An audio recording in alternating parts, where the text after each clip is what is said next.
El Colegio de Ingenieros Agrónomos de Panamá, SINAP, presenta charla técnica sobre el caracol gigante africano, con la colaboración del Ministerio de Desarrollo Agropecuario a través de la Dirección de Cuarentena Agropecuaria y la Dirección Nacional de Sanidad Vegetal. Muchas gracias por su participación y bienvenidos.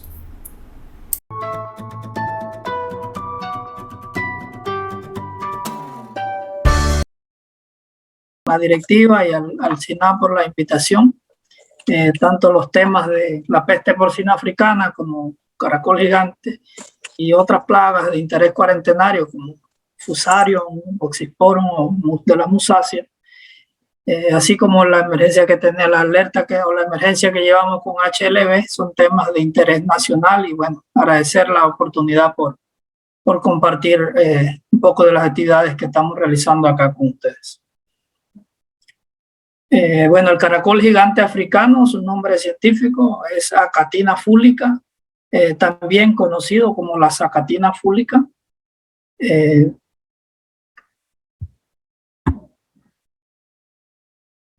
Un segundito. Que fue positiva. Sí, pasó a la siguiente. Sí, pareciera que está un poco lento. Sí. ¿Qué está pasando, ingeniero? Ahora está estatus fitosanitario. Ok, si quisiéramos iniciar con hacer la aclaración del estatus fitosanitario del caracol gigante africano en Panamá. Es una plaga cuarentenaria ausente, sin reporte de la plaga en el territorio nacional, tal como lo establecen o apegados a las directrices de las normas internacionales para medidas fitosanitarias, específicamente la número 8, que es la que reglamenta a la Dirección Nacional para establecer esa condición de plaga en el país. El caracol gigante africano está reportado, está listado dentro de la lista de plagas reglamentadas de Panamá, la cual se encuentra publicada en la Convención Internacional de Protección Fitosanitaria como el organismo internacional regente de las sanidades vegetales de los países miembros de la OMC. Recientemente, a inicio del mes de septiembre, se decretó la alerta por caracol gigante africano mediante la resolución 132.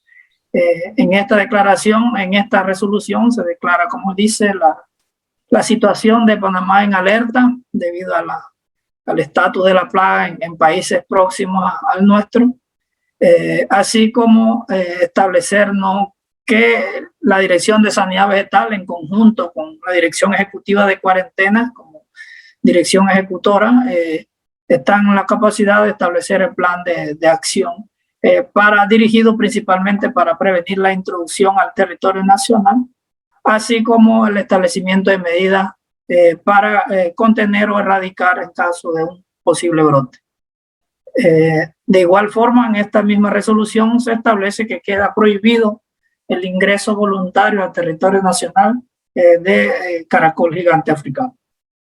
En esta misma fecha también se firmó la resolución 133, que crea la Comisión Interinstitucional para la Prevención del Ingreso del Caracol Gigante Africano.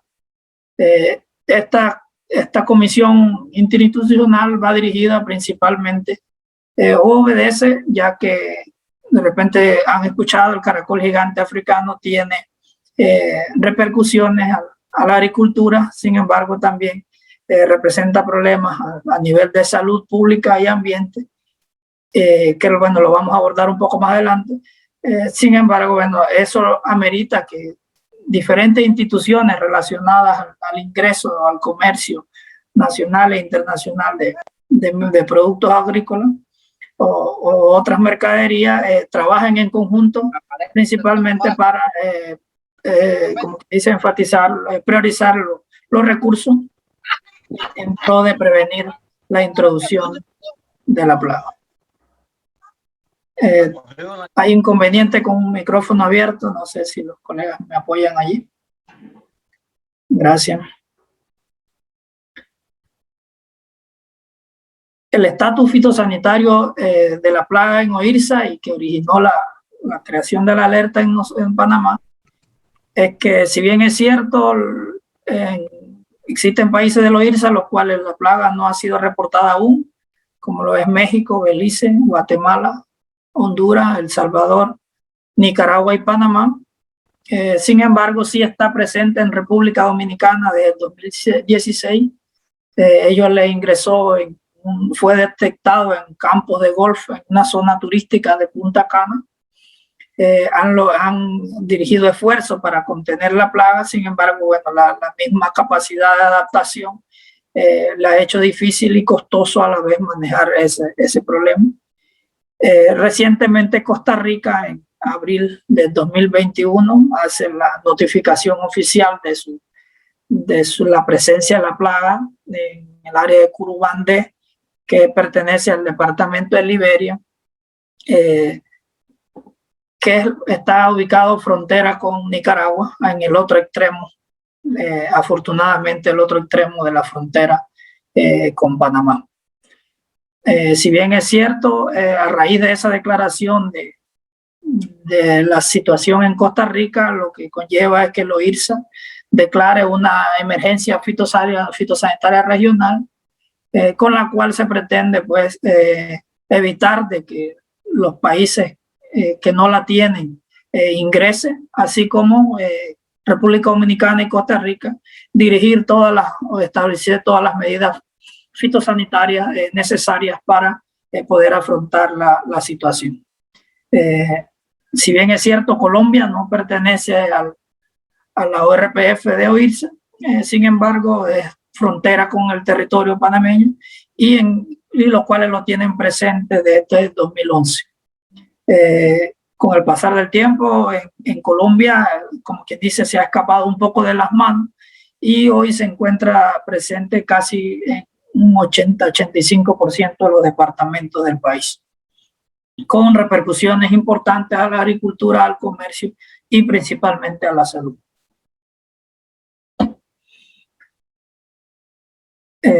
Como su nombre lo dice, el caracol gigante africano es originario de África, principalmente Kenia y Tanzania, y debido a los diversos usos que se le da al caracol, es lo que le ha favorecido, ayudado por el hombre principalmente, su dispersión a diversos países del mundo. El caracol gigante fue utilizado realmente hace muchos años, principalmente como mascota. Aún sigue siendo utilizado, pero ya en menor grado, pero sí como mascota. También era utilizado como insumo para pesca, investigación, alimentos, cosméticos. Muchos habrán escuchado de la baba de caracol, lo cual ya hoy en día se ha evidenciado que no tiene ni una característica de curativas o este tipo de cualidades que se le acreditaban. Sin embargo, bueno, fines religiosos, inclusive afrodisíacos y demás usos que le ha permitido, principalmente entre esa comunidad africana, ir dispersándose a diferentes puntos del mundo. Adicional a ello, bueno, también tiene la capacidad de dispersarse a grandes distancias, adherido principalmente a superficie de diferentes medios de transporte. Esto lo está reportado, lo han encontrado asociado a vehículos, contenedores, así que en ese sentido sí, y por sus mismas características de ciclo de vida y adaptación, buscan las partes más oscuras y eso les ha permitido de repente movilizarse en los medios de transporte. Aquí ven un mapa un poco, no es del año pasado, referendo, ¿no? El tema del movimiento y la dispersión del caracol en diferentes países y continentes. Algunas características de identificación: el caracol, la concha solamente puede medir hasta 30 centímetros. Claro, es como una cifra no estándar, sino de los máximos tamaños que ha podido alcanzar. Inclusive hay reportes de mayores a ese tamaño. La concha es cónica, con una coloración clara de fondo y con rayas de color marrón pálida oscuro, hasta 6 secciones. No siempre como quien dice, no es un parámetro obligatorio, conforme van creciendo, van desarrollando mayores secciones, dependiendo principalmente del ciclo, de la etapa de desarrollo del individuo. Tienen una cabeza y pies robustos y los ojos están en los tentáculos largos que se ven al final de color amarillo. Como mencionábamos, todas las imágenes que ven acá corresponden a Achatina fulica. Sufre muchas modificaciones de forma y de coloración conforme va desarrollando y está influenciado mucho por las condiciones del ambiente, el tipo de alimentos que consume. Entonces hace un poco difícil poder hacer un diagnóstico presuntivo en campo. Entonces estas son condiciones que hay que tener en cuenta a la hora de que hagamos una declaración digamos, se nos dio mucho ahora con la declaración de alerta. Hay caracoles no panameños, o bueno, caracoles nativos que pueden lograr gran tamaño, tienen similitud en coloración, entonces es muy difícil diagnosticar o determinar que corresponde a Achatina fulica, sino que debe ser diagnosticada a nivel de laboratorio. Sobre la biología y ecología, es una especie polífaga, si bien es cierto, hay algún cierto margen o hospedantes principales, altamente polífaga, se alimenta inclusive de hongos, líquenes, materia orgánica y heces de animales en descomposición. Por su, como quien dice, su consumo es generalista realmente. Es hermafrodita, pero requiere de una cópula, digamos, una cópula con otros individuos de su misma especie, con una sola cópula lograría almacenar los espermas requeridos para la fecundación de todo su ciclo de vida. Así que es un parámetro que le ha permitido, con la introducción de un solo individuo a un país, lograr establecerse, poblaciones altas y colonizar diferentes zonas. Está reportada alta adaptación a zonas tropicales. Todos los países del trópico donde se ha introducido ha logrado establecerse. Y una de repente las características también es que no se han reportado enemigos naturales, ni siquiera en el origen. Yo creo que esto es uno de los puntos o las preguntas que siempre nos indican de que si tiene enemigos naturales, y se han hecho algunos intentos con otros caracoles, inclusive Eulandina rosia, que es otro caracol que fue introducido en otros países para control de Achatina. Sin embargo, bueno, el problema, como quien dice, el remedio resultó peor que la enfermedad. Y los temas de desequilibrio fueron muy grandes. Tienen un comportamiento nocturno, son mucho más activos durante la noche, principalmente para evitar el tema de la exposición a la luz solar. Prefieren áreas húmedas y sombreadas y tienen la capacidad, como les dije, de invadir áreas agrícolas, forestales y urbanas. Los caracoles pueden vivir de 5 a 6 años en promedio. Sin embargo, está reportado caracoles que, principalmente aquellos que son utilizados como mascotas, han logrado vivir hasta 9 años, ¿no? Entonces, dependiendo de los cuidados. Inician la oposición de los 5 a 6 meses de vida y pueden tener de 4 a 6 oposiciones al año. En condiciones óptimas, pueden colocar hasta 1.200 huevos al año, ¿no? Entonces, esto da una idea de por qué han logrado establecerse, por qué han logrado grandes poblaciones y han hecho muy difícil su control.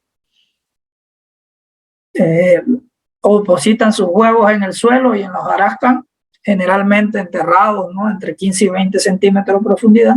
Sin embargo, ante condiciones de humedad y suelo profundo y suelto, inclusive opositan a nivel del suelo. En áreas residenciales prefieren los sitios de desecho orgánico y con cemento por la necesidad de calcio por la concha.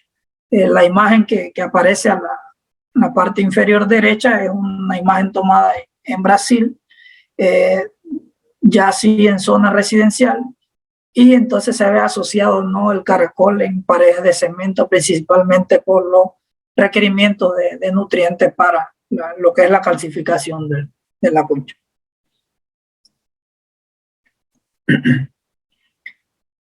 Como indiqué al principio, el caracol, a diferencia de otras plagas que por lo menos la mayoría de veces son específicas para algún rubro, para algún cultivo o algún grupo o familia de cultivos, en este caso el caracol gigante africano tiene varios impactos, ¿no? Uno de ellos, y uno de los principales también, puede ser el impacto a la agricultura.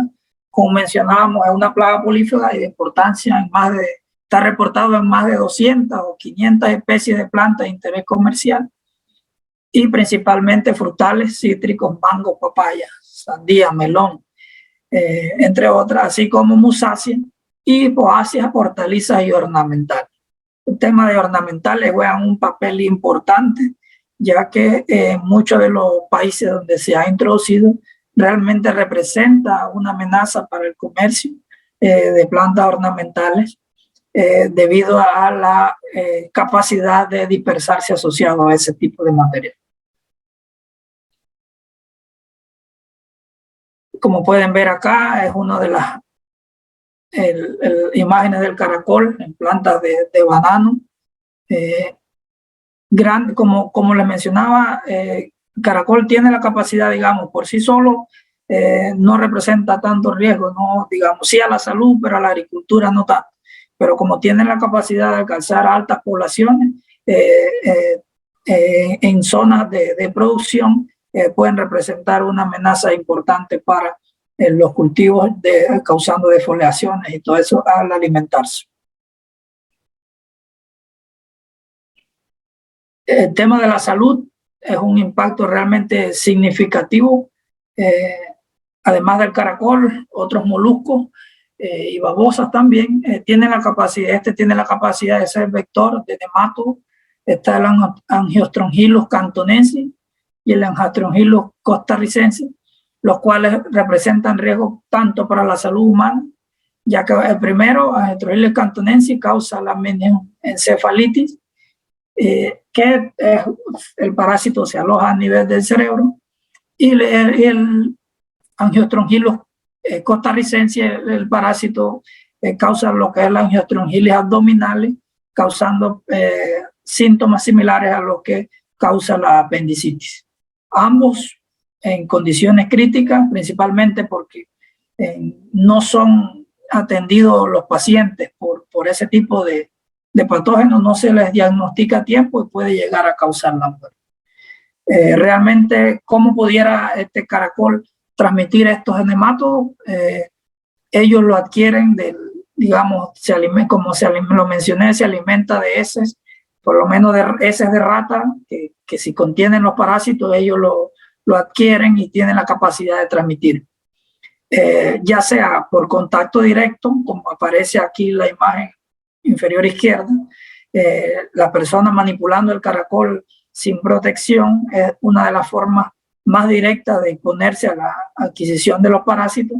Sin embargo, también tienen la capacidad, digamos, si el caracol ha estado en contacto con alimentos que al final no son lavados adecuadamente y al ser ingeridos pudieran transmitir el parásito al ser humano.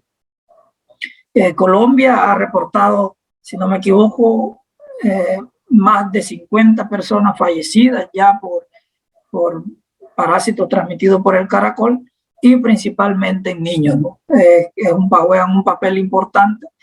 Y en Costa Rica hay reportes de perros también afectados, no transmitidos por el caracol gigante porque fue recientemente reportado, pero sí asociado al Angiostrongylos costarricensis y transmitido por otros caracoles. Al medio ambiente, el impacto al medio ambiente, el caracol, bueno, tiene la capacidad de desplazar y alimentarse de caracoles nativos. Está reportado que ha causado desequilibrio, alimentándose por su tamaño y voracidad. Ha desplazado y se ha alimentado de otros caracoles. así como también, bueno, causar afectación a nivel de bosque por la depredación de plantas a su paso, ¿no? El uso de agroquímicos para su control tiene afectaciones directamente al ambiente. Conociendo todas estas características o cualidades de la plaga, se establecen una serie de acciones fitosanitarias a nivel de la Dirección de Sanidad Vegetal, en conjunto con la Dirección Ejecutiva de Cuarentena, dirigida principalmente en 3 puntos, ¿no? El primero de ellos, y como la primera barrera de impedimento del ingreso de la plaga al país, es el fortalecimiento de los sistemas de inspección en puntos de entrada. Esta es, como quien dice, la columna que identificamos a fortalecer dentro del sistema, y con ello, bueno, se han llevado algunas actividades de capacitación a los inspectores técnicos sobre lo que es los cuidados de bioseguridad, donde las mercaderías asociadas de mayor riesgo que podrían introducirse al caracol al país, así como la capacitación en Costa Rica de 2 binomios caninos, donde se les impregnó el olor del caracol para que estos, bueno, puedan ser detectados o utilizados en la inspección de turistas, maletas y demás de pasajeros que ingresan al país. Actualmente una de estas unidades está en el aeropuerto de Tocumen y el otro se encuentra en la frontera de Paso Canoas como sitio de riesgo.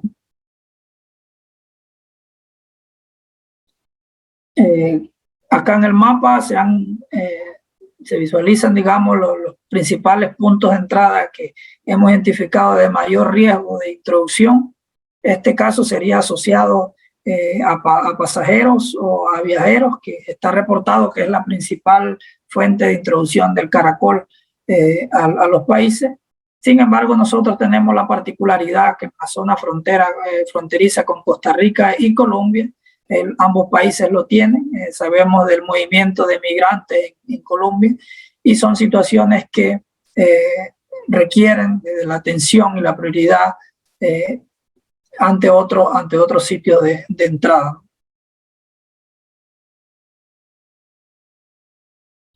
El otro punto, la otra área de atención es el fortalecimiento de la capacidad de diagnóstico fitosanitario. Si bien es cierto, contamos con la compañera Stephanie Castillo en la Dirección de Sanidad Vegetal, malacóloga, que con la capacidad de identificar a catina. Adicional, fue recientemente capacitada por el OIRSA, con especialistas en República Dominicana, para la identificación de lo que es el caracol gigante y otros caracoles que también pudieran representar problemas. A la fecha van 34 diagnósticos realizados para caracol, todos ellos, ninguno para caracol gigante africano. La mayoría, el 80-90% corresponden a Eulandina rosia y Ortalicus prince, 2 especies ya presentes en el país, y los cuales le presento. Esos diagnósticos nos han permitido a la fecha encontrar grandes diferencias que han sido, como quien dice, compartidas con los técnicos de la dirección, a manera de un diagnóstico presuntivo a nivel de campo sin la manipulación excesiva de los mismos. A la izquierda ven Eulandina rosia, actualmente es uno de los caracoles que más se ha recibido en el laboratorio. Puede lograr obtener gran tamaño también, se encuentran solitarios. Las condiciones actuales de precipitación favorecen el desarrollo y crecimiento, o que se pueda detectar fácilmente el caracol en áreas de producción, en zonas de parques y demás. Y que, bueno, a raíz de la alerta se ha, como quien dice, agudizado la vista, ¿no? Ahora vemos caracoles donde realmente antes no los veíamos. Así que eso a la vez es importante, ¿no? Como decía acá, a la mano izquierda se observan 2 extensiones labiales que sí las tiene Eulandina rosia y no Acatina fúlica. Es uno de los parámetros presuntivos, y que, bueno, al momento de verlo en campo, este caracol debe estar en total tranquilidad, para poder exponer esas extensiones labiales. Perdón, y no funciona de un diagnóstico presuntivo, porque la idea tampoco es colectar caracoles que no corresponden a la especie o al género, sin necesidad, ¿no? Evitar causar afectaciones, a desequilibrio a los caracoles nativos. Acá, Acatina fúlica a mano izquierda, lo que es la concha de Acatina fúlica, y a mano derecha la concha de Orthalicus prince. Son caracoles nativos. El de la derecha es un caracol presente en Panamá, y aquí de repente un patrón que caracteriza mucho a Acatina fúlica, y que bueno, a veces por más que uno lo vea así, siempre es más fácil identificarlo a nivel de laboratorio, pero es un quiebre que se observa aquí. De repente no. Veamos acá primero, el de la derecha, Orthalicus prince, está de forma cóncava. En cambio, Acatina fúlica, a diferencia del resto de caracoles similares en coloración, tiene un quiebre en la concha en la parte inferior. Son de repente algunos criterios que usamos a nivel taxonómico, pero es mucho más práctico identificarlo a nivel de laboratorio. Otra de las acciones, y de repente también una de las principales, es el programa fitosanitario de vigilancia a nivel nacional, para lo cual fui designado por la Dirección de Sanidad Vegetal. En ello, bueno, iniciamos con la capacitación a los técnicos de las diferentes provincias, así como analistas de laboratorio para el tema de las medidas de seguridad para conservar las muestras. Si bien es cierto, se han recibido muestras de diferentes provincias, estamos ya iniciando todo lo que son las prospecciones en zonas de mayor riesgo de introducción, asociado a lo que es al hombre y el movimiento natural. Todo lo que le mencionaba anteriormente, la frontera con Costa Rica y la frontera con Darién, son de nuestras zonas priorizadas para realizar todas las prospecciones. Está el establecimiento de la ruta de vigilancia. Esto lo que conlleva son identificación de sitios, como quien dice, identificados de mayor riesgo, para ser vigilados con mayor frecuencia. Y al final, bueno, todas estas prospecciones conlleva un muestreo de caracoles, de caracoles sospechosos, tanto para determinar si corresponde a Acatina fúlica, y a la vez para aprovechar y generar un inventario de otras especies en el país. ¿Qué pasaría en temas de contención y control ante un posible brote de Acatina fúlica? Está mucho más desarrollado en el plan de acción de la dirección, pero contempla entre otros puntos lo que es el sacrificio de especímenes decomisados, es la acción a aplicar. El control mecánico ha sido, como quien dice, la medida aplicada en todos los países. La recolección manual de los caracoles es una de las medidas más efectivas. Se hace el enterrado a 2 metros como mínimo de profundidad. También está el uso de trampas con atrayentes alimenticios, sal, calo, en áreas de producción, ya esto teniendo la plaga presente para bajar poblaciones. Está el control químico. Actualmente la Dirección de Sanidad Vegetal tenemos 7 moluscicidas registrados a base de metalaldehído, que es el ingrediente activo que mejor eficacia ha tenido sobre el control de esta plaga. Control biológico, varios intentos, sin embargo, no han resultado favorables para el control de la plaga a la fecha. Y bueno, como una recomendación final, hacemos siempre el llamado a la ciudadanía, y principalmente acá como colegas que muchos trabajan en otras instituciones o en campo, y la idea es usar guantes en todo momento y nunca manipular los caracoles más allá de lo necesario. Así que muchas gracias, realmente esa era la información que tenía para compartir. En realidad es sumamente interesante conocer sobre el caracol. Es una especie que la verdad es que sorprende un poco la capacidad que tiene de sobrevivir, de reproducirse, de multiplicarse, y sobre todo lo peligroso que es para la salud pública, ¿no? Ese es un tema que me llamó mucho la atención, de que transmite enfermedades a los humanos, que es como un vector de enfermedades. Entonces, no es tanto que transmita, sino que son enfermedades difíciles de detectar, además de eso. Entonces, es sumamente importante conocer estos detalles. Yo sí quisiera hacer una consulta, porque usted mencionó que es difícil diferenciarlo de los caracoles que tenemos, digamos, nativos, ¿no? ¿Qué podían hacer los productores o los técnicos para poder identificarlo o controlar de alguna manera la dispersión de caracoles? No sé si se hace algún tipo de control previo o preventivo, o cómo se manejaría eso, o solamente avisar cuando encuentran algún tipo de caracol. Sí, tendríamos que partir realmente del punto de vista que la plaga no está presente en el país. Afortunadamente, todo lo que se le ha indicado a la ciudadanía, a los productores, es que ante la sospecha o la evidencia de un caracol en sus áreas de producción, en sus áreas residenciales, no colectarlos, principalmente eso, no colectarlos, sino contactar al personal del MIDA más cercano, para que sean ellos, ¿no? Porque al final todas esas muestras que se colectan requieren de un llenado de información para poder establecer, o como quien dice, la trazabilidad de esa muestra, porque no nos ayudaría mucho una muestra que ingrese por un productor sin tener todos los datos de trazabilidad al final.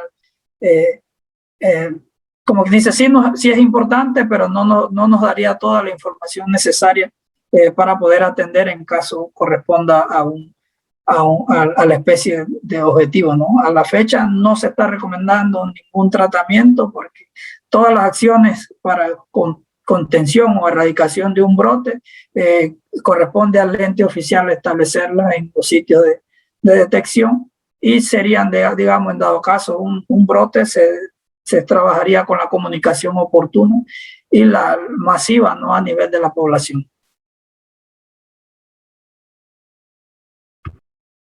También preguntan si hay algún avance en la elaboración de material divulgativo, si ya han distribuido algún tipo de materiales. Sí, ahí tenemos de repente un atrasito. Hemos hecho, tenemos unos trípticos para los técnicos, tenemos algunas volantes ya desarrolladas, el arte lo tenemos ya, unos banners que van a ser próximos a colocarse en los puntos de entrada.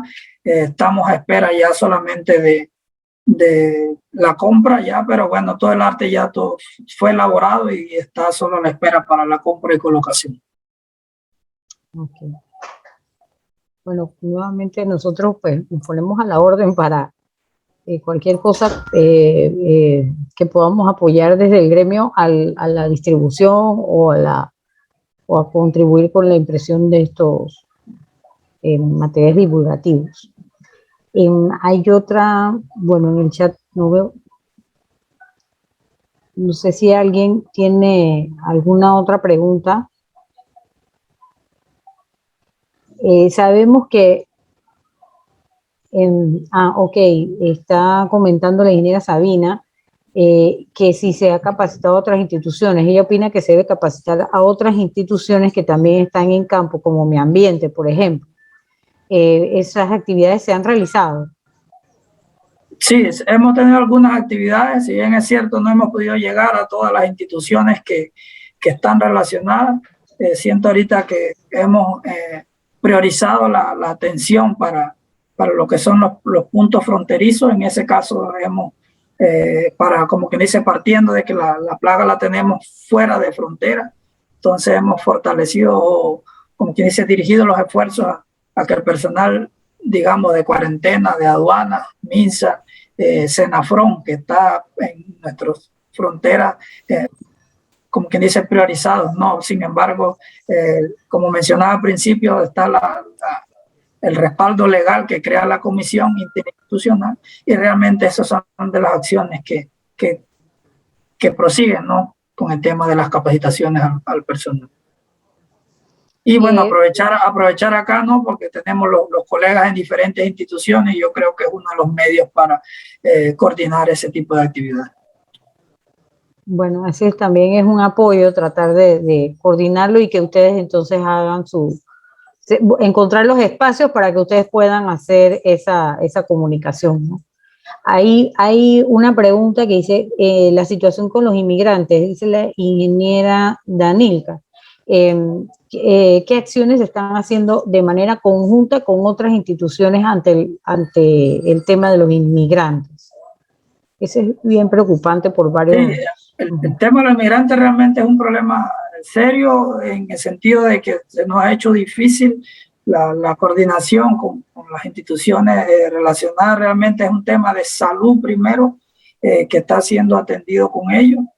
Como bien saben, el tema de la cantidad de migrantes que está llegando al país sobrepasa inclusive la capacidad de atención por las instituciones. Entonces, se han establecido comunicaciones para que el tema de las inspecciones, ellos nos informan de que, porque con el tema de FOC se conversó con ellos para la inspección de los migrantes, ellos nos ratifican de que las inspecciones las siguen realizando. Sin embargo, es un tema de salud y logístico que realmente es difícil. Sí, bueno, pero están identificados de las zonas o de los temas que requieren mayor atención. Hay otra pregunta, es sobre el control ya nos dijo que aquí pues por ahora no vamos a hacer ninguna actividad preventiva ni de control, pero en otros países, ¿cómo se controla? ¿Qué tipo de actividades hacen?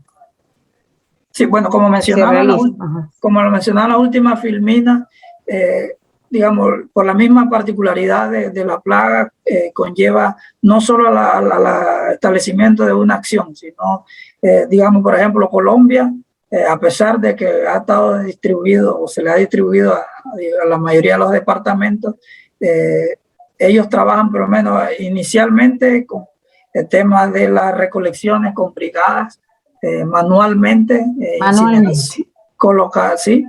Sí, conlleva la recolección manual, el uso de trampas con atrayentes y para el control, ya que cal y sal son productos que matan al caracol, y el igual moluscicida, pero realmente son altamente peligrosos y dañinos a la fauna silvestre. Son moluscicidas, no, digamos, repercusiones grandes, y por lo tanto han sido utilizados solamente por los entes oficiales. Así que realmente lo complejo del problema con caracol es realmente lo complejo de controlarlo también. Así que a la fecha enfatizar los esfuerzos para que se mantenga fuera de frontera.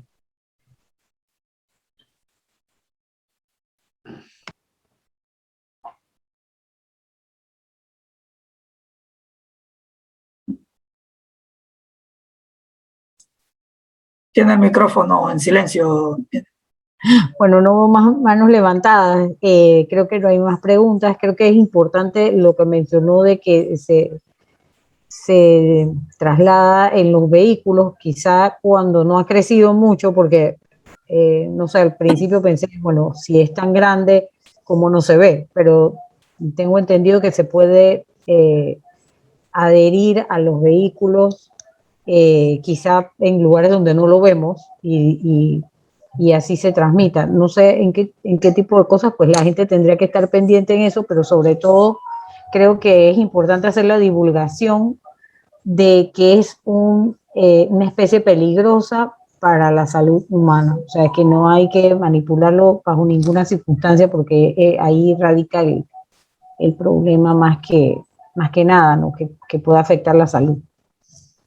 Sí, sí, claro. Yo pienso que también cuando hablamos de los medios de transporte, si bien es cierto hay reportes, pero no, afortunadamente Costa Rica recién lo reporta en abril de este año, y digamos el manejo que le está dando Costa Rica a la situación, oficialmente lo que nos indican, la plaga se mantiene contenida en el área donde fue reportada, eso baja un poco el riesgo de que se ingrese por lo menos por paso canoa asociado a un transporte, pero no deja de representar un riesgo a la vez, ¿no? Entonces, al final es eso, ¿no? Que el personal técnico que se encuentre en frontera, en aeropuertos, tenga la capacidad de inspeccionar y saber manejar en caso de una situación de detección. No sé si tenga un último mensaje adicional para los colegas y los invitados que participan el día de hoy. Sí, bueno, yo cerraría, bueno, nuevamente agradeciendo la oportunidad y, bueno, indicándole a los colegas, bueno, que la información técnica no es el tema de la declaración de una alerta, no es porque tengamos el caracol, tenemos la plaga, no, sino es para que la población o tanto los técnicos manejen la información de que poder articular acciones para prevenir la introducción con la declaración de una alerta fitosanitaria, también las opciones para adquirir recursos, para hacer frente a fortalecer debilidades dentro del sistema, y realmente eso es lo que estamos haciendo, ¿no? Y bueno, las acciones oficiales que se tengan serían, en caso tal, se darían la comunicación oportuna.